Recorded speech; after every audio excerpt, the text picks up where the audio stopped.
Sir अभी हाल ही में एक खबर आई है कि मशहूर TV actress Hina Khan breast cancer से पीड़ित हुई हैं, मतलब पाई गई हैं। तो आपका क्या कहना है? ब्रेस्ट कैंसर की अगर बात करें तो ब्रेस्ट कैंसर वर्ल्ड में फीमेल को सबसे ज्यादा कैंसर होता है। ब्रेस्ट कैंसर को कैसे पता करें, ट्रीटमेंट शुरू कैसे करें, पहला टेस्ट क्या होना चाहिए? हेयर ट्रांसप्लांट हो गया, प्लास्टिक सर्जरी कुछ लोग कराते हैं, और सबसे इंपॉर्टेंट रिस्क फैक्टर होता है फैमिली हिस्ट्री। नमस्कार, मेरा नाम है करण दुबे और आप देखना शुरू कर चुके हैं द स्टोरीफाइड टॉक्स। दोस्तों, आज हमारे साथ हैं एक काफ़ी प्रतिष्ठित डॉक्टर जिन्होंने यूएस में भी प्रैक्टिस किया है और काफ़ी अच्छा कंटेंट क्रिएशन भी कर लेते हैं और कहीं ना कहीं मेडिकल फ्रेंडली चीज़ें भी लाते रहते हैं, जिससे लोगों को काफ़ी कुछ सीखने को मिलता है।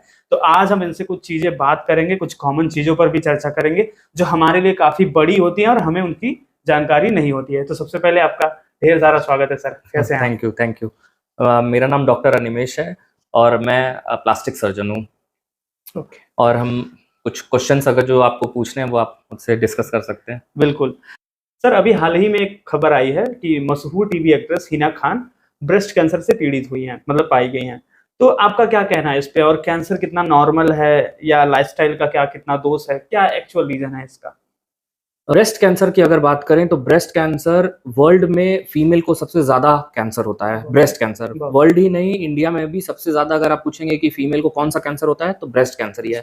पहले सर्वाइकल कैंसर था लेकिन अब ब्रेस्ट कैंसर ज्यादा होने लगा है। और ब्रेस्ट कैंसर के बहुत सारे रिस्क होते हैं। जरूरी नहीं है कि सिर्फ बॉलीवुड सेलिब्रिटीज को होता है, वो लोग ज्यादा हाईलाइट हो जाते हैं इसलिए हमें उनकी न्यूज पता चल जाती है। लेकिन अगर आप हॉस्पिटल में देखेंगे तो ब्रेस्ट कैंसर के बहुत सारे पेशेंट्स हैं, लगभग डेली पेशेंट्स आते हैं ब्रेस्ट कैंसर के अपना इलाज कराने के लिए। तो ब्रेस्ट कैंसर के कुछ रिस्क फैक्टर हैं जो हर फीमेल को पता होना चाहिए कि किन लोगों को ज्यादा रिस्क होता है। जैसे अगर किसी बच्ची को जल्दी मेंसेस आ जाते हैं, 12 साल से पहले उसको मेंसेस आ जाते हैं तो उसको ज्यादा रिस्क होता है। या फिर किसी फीमेल को 55 साल के बाद मीनोपॉज आता है, मतलब महीना रुकता है, तो उसको ज्यादा रिस्क होता है।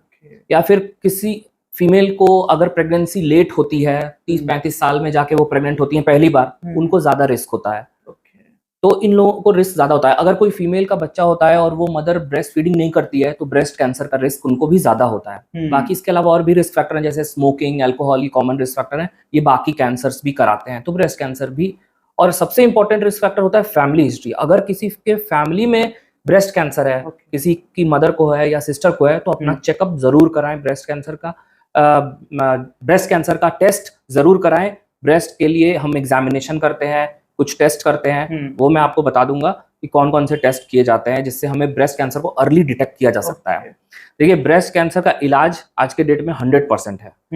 बस शर्त यह है कि कैंसर अर्ली डिटेक्ट होना चाहिए। पहले या दूसरे स्टेज में डिटेक्ट हो जाएगा तो 100% इलाज है। सर्वाइवल रेट भी बहुत लंबे समय तक पेशेंट्स जीते हैं कैंसर के साथ।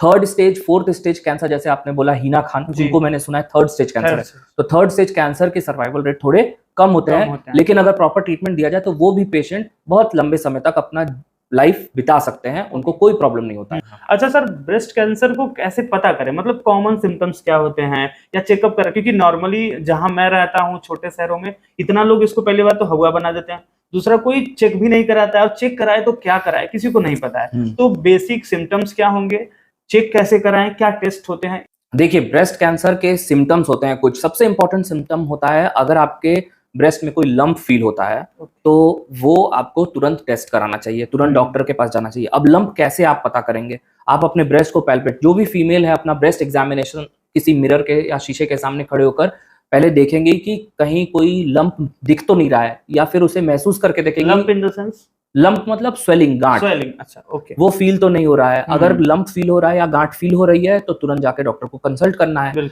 अब आप कुछ फीमेल होती हैं जैसे 15 से 25 साल की एज में, उनको अगर लंप फील होता है तो वो गांठ ज्यादातर बिनाइन होती है, मतलब उसमें कैंसर का खतरा नहीं होता है, उसे हम फाइब्रोएडिनोमा कहते हैं। वो ज्यादातर यंग फीमेल में होता है, मतलब 20-22 साल की फीमेल है, उसको छाती में गांठ है तो जरूरी नहीं है कि वो ब्रेस्ट कैंसर है, उसके लिए घबराने की जरूरत नहीं है। उसके भी कुछ साइज होते हैं। अगर फाइब्रोएडिनोमा बड़ा है 4-5 सेंटीमीटर का तो उसका इलाज आप सर्जरी से करा सकते हैं, उसकी कोई दवा नहीं है। लेकिन अगर फाइब्रोएडिनोमा छोटा है, 1-2 सेंटीमीटर का है, तो उसको आपको कुछ कराने की जरूरत नहीं है, उसके लिए सर्जरी भी करने की जरूरत नहीं है। वो बिनाइन है, वो कैंसर का रूप आगे जाके नहीं लेता है।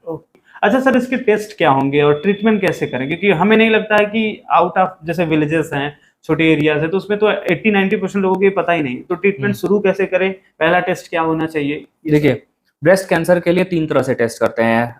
टेस्ट का नाम है ट्रिपल असेसमेंट टेस्ट। सबसे पहले हम पेशेंट से हिस्ट्री लेते हैं और एग्जामिनेशन करते हैं। हिस्ट्री में पेशेंट से पूछते हैं कि आपको गांठ तो महसूस नहीं होता, कितना साइज, कब से गांठ है और कितना बड़ा आपको गांठ महसूस होता है, ब्रेस्ट में से कोई डिस्चार्ज तो नहीं आता, निपल डिस्चार्ज तो नहीं आता, कोई ब्रेस्ट में पेन तो नहीं होता, या फिर हम पूछते हैं फैमिली में आपको के किसी को ब्रेस्ट कैंसर की हिस्ट्री तो नहीं है, या फिर आपके दूसरे साइड में कोई ब्रेस्ट गांठ, मतलब दोनों ब्रेस्ट को हमें एग्जामिन करना होता है और हिस्ट्री लेनी होती है, पूछना होता है। एग्जामिन हम पैल्पेट करके करते हैं ब्रेस्ट को।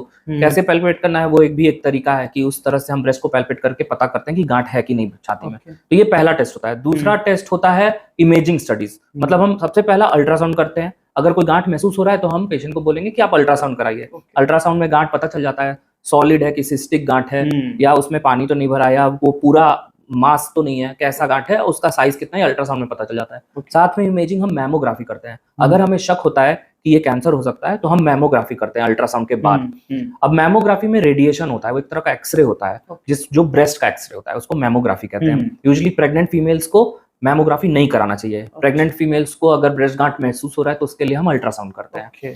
तीसरा टेस्ट होता है बायोप्सी। अब बायोप्सी भी 2 तरह से होता है। एक होता है FNAC जिसमें पतली नीडल डाल के टेस्ट करते हैं, और दूसरा बायोप्सी होता है ट्रू कट बायोप्सी जिसमें मोटा ब्रेस्ट का टिश्यू निकालते हैं। उससे हमें एक्चुअल पता चल जाता है कि किस टाइप का कैंसर है और कौन से टाइप की उसमें कीमोथेरेपी हम देने वाले हैं। तो ये ट्रू कट बायोप्सी से पता चलता है। अब इसका ट्रीटमेंट की बात करें तो ट्रीटमेंट बहुत सिंपल है। कीमोथेरेपी शुरू में हम देते हैं, उसके बाद सर्जरी करते हैं। कुछ केसेस में कीमोथेरेपी सर्जरी के बाद भी देना पड़ता है। कभी कभी गांठ ऐसे होते हैं जो कीमोथेरेपी से बहुत अच्छे रिस्पॉन्ड करते हैं। अगर इतना 8 सेंटीमीटर बड़ा गांठ महसूस हो रहा है तो वो कीमोथेरेपी देने से बिल्कुल खत्म हो जाता है। लेकिन फिर भी हम सर्जरी करते हैं ताकि दोबारा कैंसर ना हो, और सर्जरी को हम मैस्टेक्टमी कहते हैं। मोस्टली ज्यादातर सर्जन मॉडिफाइड रेडिकल मैस्टेक्टमी करते हैं, MRM कहते हैं उसे। उस सर्जरी का नाम MRM है, जिससे हम पूरा ब्रेस्ट को निकाल देते हैं। अगर गांठ आपके कहीं एक जगह पे दिख रहा है तो सिर्फ उस गांठ को निकालते, पूरे ब्रेस्ट को ही निकालना पड़ता है, क्योंकि अगर सिर्फ गांठ को निकालेंगे तो दूसरे जगह पे कैंसर होने का खतरा रहता है। तो पूरे ब्रेस्ट को ही निकालते हैं उस सर्जरी में। तो इस तरह से सर्जरी करते हैं और साथ में कीमोथेरेपी देते हैं। अभी न्यूज में जैसे हिना खान को बताया, मैंने न्यूज में भी सुना, उनको भी कीमोथेरेपी स्टार्ट हुई है। तो कीमोथेरेपी की साइकिल्स होती हैं, 6 साइकिल, 8 साइकिल, हर हफ्ते 10-15 दिन पे हम वो कीमोथेरेपी देते हैं ऑन द बेसिस ऑफ उनकी बायोप्सी की रिपोर्ट क्या है। और अगर नहीं होता है तो फिर ब्रेस्ट पूरा निकाल के सर्जरी। ब्रेस्ट की सर्जरी कैंसर में हम करते ही करते हैं। कीमोथेरेपी भी अलग से देते हैं। अगर आप पूछेंगे कि एकमात्र सॉल्यूशन क्या है, सर्जरी। लेकिन कीमोथेरेपी से हम ब्रेस्ट स्टेज को कम करते हैं। जैसे हिना खान को स्टेज 3 कैंसर है, तो हम उनको कीमोथेरेपी देंगे और उसे स्टेज 2 में लाएंगे। कीमोथेरेपी का ये काम है, इस स्टेज को कम करता है। जैसे अगर बड़ा साइज है तो उसे छोटा करेगा, कभी कभी तो एकदम गल जाता है कैंसर, एकदम खत्म हो जाता है। फिर भी हम सर्जरी करते हैं प्रिकॉशन लेने के लिए कि कहीं फ्यूचर में इनको पहला treatment chemotherapy, then surgery. In some cases we do give chemotherapy again after surgery.